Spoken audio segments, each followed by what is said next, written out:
यानंतर मी विनंती करतो डॉक्टर दिलीप चव्हाण सर यांना की आपण आपलं विवेचन मांडावं. अगदी कमी वेळात बोलण्याचा मी प्रयत्न करेन.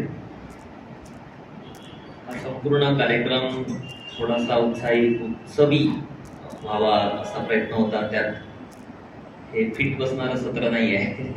थोडं कंटाळवाणं नाटकावरचे हे निबंध सदृश्य काही बाबी आहेत त्या मांडल्या जात आहेत. मला कंटाळा येऊ शकतो, पण आता ते नाटक आहे आणि हा कार्यक्रम अंशतः अकादमिक पण व्हावा समजून पण घ्यावं लागेल, म्हणून हे सत्र आहे. मी तणाव या संकल्पनेला घेऊन मुख्यतः मांडणी करेन. नाटकाच्या मुळाशी आणि आपल्या सर्व अभिव्यक्तीच्या मुळाशी तणाव असतो. नाटकाच्या बाबतीत ते श्रेय ऍक्शनला दिलं जातं. ऍक्शनला मराठीमध्ये आपण काय म्हणू शकतो? क्रिया. पण क्रिया हे बाह्य प्रकटीकरण आहे, एक दृश्य आहे बाबची रंगमंचावरती सादर केली जाते. त्या क्रियेच्या मागे एक तणाव आहे. कोणत्याही नाटकामध्ये, पारंपरिक असो अथवा राजकीय असो, सामाजिक नाटक, त्याच्यामध्ये तणाव आहे. तणावाचा टक्का आणि स्वरूप कसं आहे यावर मग त्या सगळ्या नाटकाचं स्वरूप ठरतं. या तणावाची चर्चा झाली समीक्षेमध्ये. सुरुवातीला कवितेच्या संदर्भात झाली. एक अमेरिकन कवी समीक्षक होते, त्यांनी टेन्शन इन पोएट्री नावाचा एक निबंध लिहिला आणि त्यांनी तो टेन्शन शब्द जो आहे तो एक्सटेन्शन, इंटेन्शन अशा संकल्पनांमधून त्याला वेगळं केलं आणि सांगितलं की कवितेच्या मुळाशी काय तणाव आहे. कवितेला आपण संहिता मानतो आणि मानायचे जास्त आधी सुरुवातीला की संहिताच आहे मुळात. आणि मग संहितेचं वाचन कसं करायचं, तर मग त्याचा पृष्ठस्तरीय वाचन राहील. शब्द काय आहेत, त्याचं बाह्यरूप काय आहे, त्याचा शब्दार्थ काय, आणि मग एक आंतरिक असं खोलवरचं वाचन राहील ज्याच्यामध्ये आपण प्रतीकांच्या पातळीवर जातो. सूचक काय आहे, त्या कवितेमध्ये काय सूचन केलेलं आहे ते बघतो. अशी एक चर्चा जुन्या काळात झाली, 100 वर्ष होती. तर तिथनं समीक्षा पण नंतर बदलली आणि जेव्हा आपण चर्चा दलित नाटकाची करतो किंवा इतर कुठल्या पण 60 जगभरातल्या वेगवेगळ्या प्रवाहांमध्ये आलेल्या नव्या साहित्य प्रकारांची करतो, तेव्हा तो केवळ तणाव राहत नाही, तो खाजगी तणाव राहत नाही, व्यक्तिगत जीवनातला तणाव राहत नाही. आता साहित्य तसं तुम्ही वाचत पण नाही, कोणी वाचत असतील तर ते बरंच कालबाह्य वाटेल. हा तणाव जो आहे हा इसेन्शियली सामाजिक आहे. तो राजकीय पण असेल वगैरे इतर पण असेल, पण त्याला आपण ढोबळमानाने असं म्हणूयात की सामाजिक तणावाकडे लक्ष अलीकडे वेधलं जातं. तो जर खाजगी असेल आणि त्यात जर सामाजिकता नसेल तर काय गफलती होतात याची चर्चा बीज भाषणात झाली. आता सरांनी थोडंसं निर्देश केला. तर भगत सरांच्या एकांकिकांचा हा संग्रह आहे. हा एवढं एकांकिक, आणि याला तेंडुलकरांची प्रस्तावना आहे. ती बरीचशी नकारात्मक आहे प्रस्तावना. वाटतं ते की भगत सरांचा काही पुढे पुढे त्यांनी कुठल्या तरी अर्थाने सांगितलं की महत्वाचे नाटककार आहेत, पण एकूण भूमिकेमध्ये बऱ्याच तेंडुलकरांच्या पण काही धारणा आल्या, होणारकरांनी सांगितलं. आणि भगत सरांना घेऊन पण त्यांनी काही लिहिलं, दत्ता भगतांना घेऊन. त्यात एक मुद्दा असा आहे की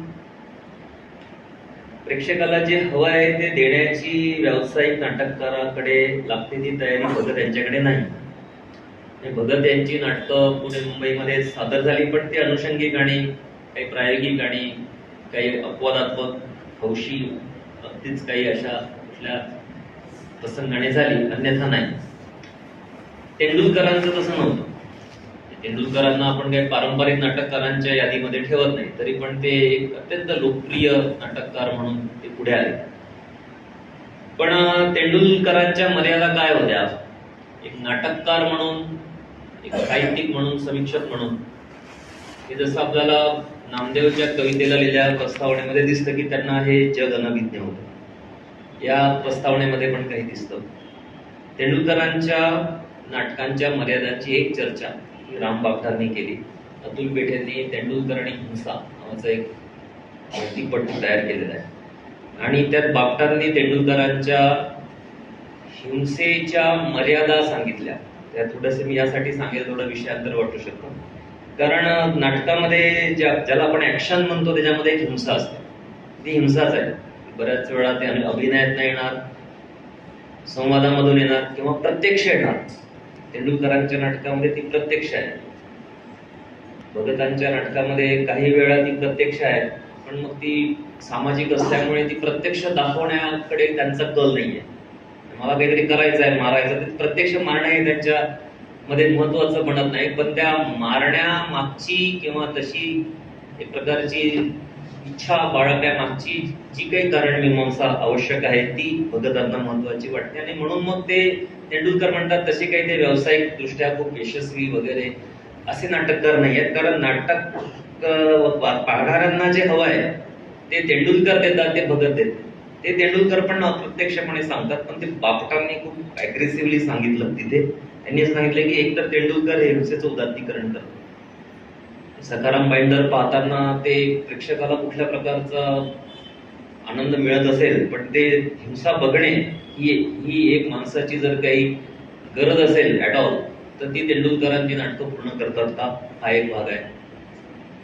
घाशीराम कोतवाल मध्ये सुद्धा एक विशिष्ट अशा प्रकारचं खूप स्पेक्टॅक्युलर असा शो सगळा करणे, त्या सगळ्या याचा कालखंडाचा, याच्यामधनं ते प्रेक्षणीय नाटक केलं जातं. तसं भगतांची नाटकं होऊ शकत नाही. बापटांनी दुसरी टीका अशी केली की राजकीय सामाजिक कारणांकडे तेंडुलकर दुर्लक्ष करतात. आता हे जरा जास्त महत्वाचं आणि थोडस नोंद घेण्यासारखी बाब आहे की सामाजिक तणाव किंवा अगदी व्यक्तिगत म्हटला तरी तो जो तणाव असतो त्याच्या मुळाशी असलेली जी कारण आहेत ती व्यक्तिगत नसतात, ती सामाजिक आहे, ती स्ट्रक्चरल आहे, ती संरचनात्मक आहे. आणि ती वगळून जर तुम्ही ती ज्या व्यक्तिरेखा आहेत त्यामध्ये जे पात्र आहेत त्यांच्यामधला जर तो तणाव दाखवत असाल व्यक्तिगत पातळीवरचा, तर ते वास्तवदर्शी नाटक होऊ शकत नाही. तेंडुलकरांची ती एक मर्यादा राहते असं बापट म्हणतात. तिसरा जो भाग आहे तो अशा प्रकारच्या मांडणीतून पर्याय येत नाही. आता मी थोडस वाचणार होतो, पण 15 मिनिटांमधले मी 12च घेतले. मी माझे 3 मिनिटं घेतले. मी 2-3 एकांकिकांचा शेवटचे 3-3 वाक्य पण वाचणार होतो, पण मी ते टाळे. सरांनी त्याचं खूप चांगलं जपानीज चित्रपट दिग्दर्शकासोबत तुलना करून तो मुद्दा स्पष्ट केला. आणि चौथा मुद्दा जो केलाय राम बापटांनी तेंडुलकरांच्या बाबतीतला, तो मध्यम वर्गावरची अकारांची टीका त्यांच्या सगळ्या ह्याच्यामध्ये आली. त्यामुळे एकूणच वर्ग निर्मिती आणि मध्यम वर्ग कडचं इतकं तणावाची जी काही मांडणी आहे ती मध्यमवर्गाकडे नकारात्मक दिशेने घेऊन जाते. तसं एक्झॅक्टली तसं भगतांच्या नाटकांमध्ये होत नाही. त्यांच्या नाटकामध्ये मध्यमवर्गीय पात्र आहेत. हे मी एकांकिकेविषयी बोलणार आहे. एकांकिकांमध्ये पण आहे. खरं तर एकांकिका किती कमी अवकाश उपलब्ध करून देते नाटककारांना. एकतर ती कुठल्या तरी कारणाने लिहिली जाते, शालेय महाविद्यालयीन किंवा कुठल्या तरी वेळ प्रसंगी ती कुठली तरी गरज पूर्तीसाठी लिहून दिली जाते. त्याच्याकडे बघण्याचा आपलाही समीक्षकांचा दृष्टिकोन हा दुय्यम असा राहतो. नावात सुद्धा ते स्त्रीलिंगी करून टाकलंय. मी विचार करतो की अंक हा पुरुष वाचक शब्द आहे. अंक, त्याला एकांक म्हणता आलं असतं, पण ती छोटी आहे तर एकांकिका. आणि तिचं किरकोळीकरण त्या सगळ्या वाङ्मय प्रकाराचं शब्दापासून सुरू होतं. पण भगतांची एकांकिका वाचताना आणि बघताना एक गोष्ट जाणवते की हा जरी सूक्ष्म छोटा असा अवकाश, अवघ्या 30-35 मिनिटांचा अवकाश नाटककाराला एकांकिका देते, पण त्यांनी हाताळलेले विषय जे आहेत आणि त्याची जी खोली आहे, त्याची जी काही व्याप्ती आहे, ती एक विसंवाद त्याच्यामध्ये तयार होईल की एकांकिका तुम्हाला काय देते आणि नाटककार त्याच्यामधनं किती मोठं काही सांगू पाहतो. ते तेंडुलकर म्हणतात ते खरंच आहे की त्यांना भरपूर काही सांगायचं आहे आणि एकांकिका तेवढा अवकाश देत नाही. आणि मग तिथे एक तारांबळ, एक कसरत ही नाटककाराची सुरू होते आणि ती किती जीवघेणी दमछाक करणारी असू शकते हे दत्ता भगत यांचे एकांकिका वाचताना लक्षात येतं. वाटापळवाटा थोडा तरी एक मोठा अवकाश 2-2-2.25 तासांचा देतं. तेवढाच विषय ते एकांकिकेमध्ये हाताळतात. अर्थात हे जहाज फुटलाय, एक सामाजिक तणावाचा हा मुद्दा आहे की सामाजिक तणावाचे जे स्रोत आहेत ते स्रोतच मुळात समाजामध्ये असणाऱ्या संधींची असमानता, साधनांची असमानता, संसाधनांची असमानता हे त्या तणावाचं मुख्य आहे. आणि तो तणाव केवळ आर्थिक संसाधनांचा बनत नाही, तो सामाजिक संसाधनांचा बनत. म्हणून हे जहाज फुटलं आहे म्हणून एक एकांकिका आहे जी आपल्याला एका अर्थाने त्या वेटिंग फॉर गोडोची नेहमी आठवण करून देते की त्याच्यामध्ये वर्षीच पात्रकांना नावं वगैरे अरे काय महत्व आपण देत नाही, ते काय बोलतात ते लवकर कळत नाही, ते ऍबस्ट्रॅक्शन कडे जातं. पण त्याने पण एक मोठी, त्या नाटकाने पण एक मोठं योगदान दिलं. ते जरी आपण मान्य केलं तरी तशाच प्रकारची पात्र योजना या दास कुठलाय मध्ये येतं. पात्र आहेत, 5 पात्र आहेत, पण भारतीय संदर्भामध्ये आपण असं अकारणचा वैश्विक काहीतरी करतो आहोत असं काही करता येत नाही नाटककाराला. म्हणजे ते ऍबस्ट्रॅक्शन कडे निघून जाईल. म्हणून हे जे 5 पात्र आहेत ना ते 5 जातींचे आहेत, एकाला जात नाही. चौघांना जाती आहेत, जाती स्पष्ट दिसतात आणि त्यातून तणाव जो आहे तो दिसतो. विशेषतः आपण आता जे अनुभवलं दिल्ली शहरामध्ये तरुण वर्गांमधला सगळी अस्वस्थता, तर ही काही केवळ जेनझी म्हणजे ती केवळ अलीकडचीच आहे ती भाषा आणि अलीकडचाच तो तणाव आहे वगैरे असं म्हटलं जातं. तसं ते नाहीये. जेव्हापासनं समाजामध्ये विषमता असेल, वंचना असेल, तेव्हापासून तो तणाव असणार आहे. कदाचित त्याची परिभाषा वेगळी असेल, अभिव्यक्तीचं स्वरूप वेगळं असेल, पण ते असं नाही की ते केवळ आत्ताच आहे वगैरे. हा जो तणाव आहे जहाज कुठला आहे त्या बेरोजगार बहुजातीय तरुणांचा आणि त्यांच्या मधला तो तणाव आणखी वाढवण्याचं काम करणारा एक व्यापारी पात्र आहे. तर हे इतक्या कमी अवकाशामध्ये मांडणं ही एक कसरत त्यांना करावी लागली. माझं एवढं नाटकांचं वाचन नाही, पण इतर नाटककार इतक्या यशस्वीपणे, इतक्या ताकदीने एवढा मोठा अवकाश म्हणजे कवेत घेतात का 20-25 मिनिटांच्या एकांकिकेमध्ये, बघावं लागेल. दुसरा एक भाग आहे सामाजिक तणावाच्या मुळाशी तो भेदभावाचा आहे. हा जगभराचा अनुभव आहे. भेदभाव, कुठल्या ना कुठल्या प्रकारचा भेदभाव हा समाजामध्ये राहिला. भारतामध्ये त्याने जातीय रूप धारण केलं आणि म्हणून या नाटकामध्ये हा जो भेदभाव आहे आणि जी मानखंडना आहे या एकांकिकांमध्ये ती ठिकठिकाणी दिसते. सामाजिक तणावाचं जे मूळ आहे ते या भेदभाव, विषमता आणि मानखंडनेमध्ये आहे. आणि त्याचे काही उदाहरणं म्हणजे आता याच्यामध्ये सर्वच नाटकं तशी आहेत, पण आपण एक घेऊ शकतो. ठिणगी म्हणून एक एकांकिका आहे.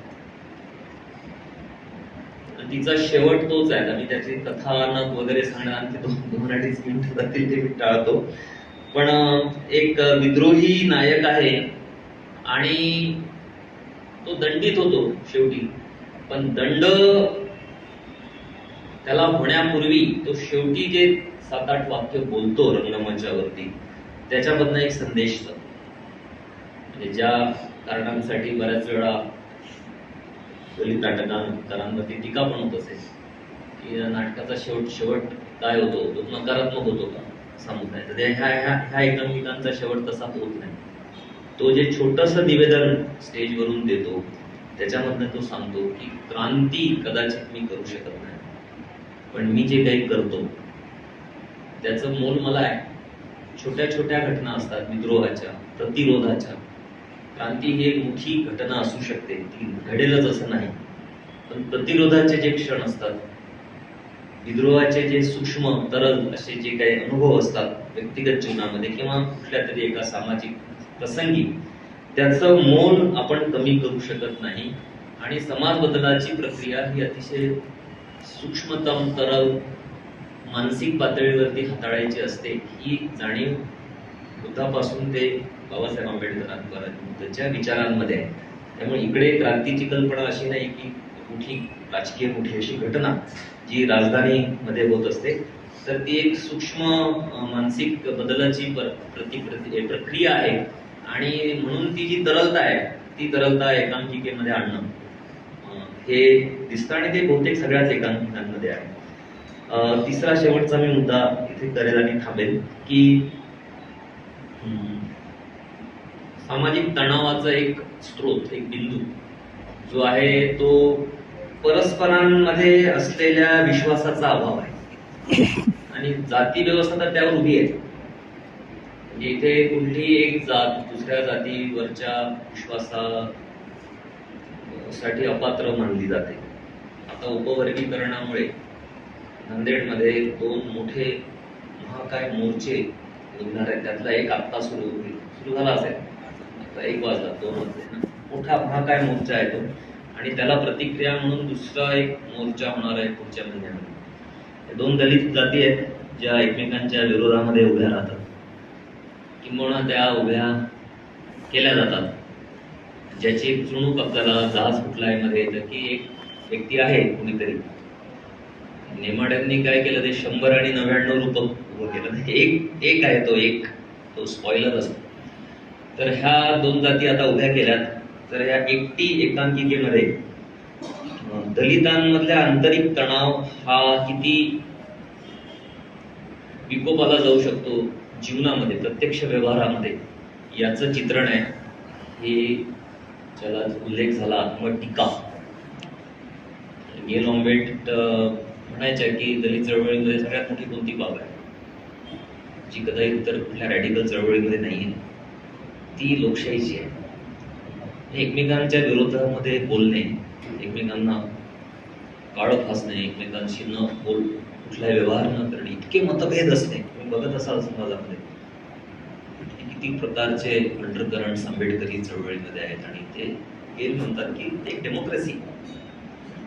तुम्ही मतभेद बाळगता आणि तरी पुढे जाता, कारण ते मतभेद तुम्हाला मागे नेणारे नसतात.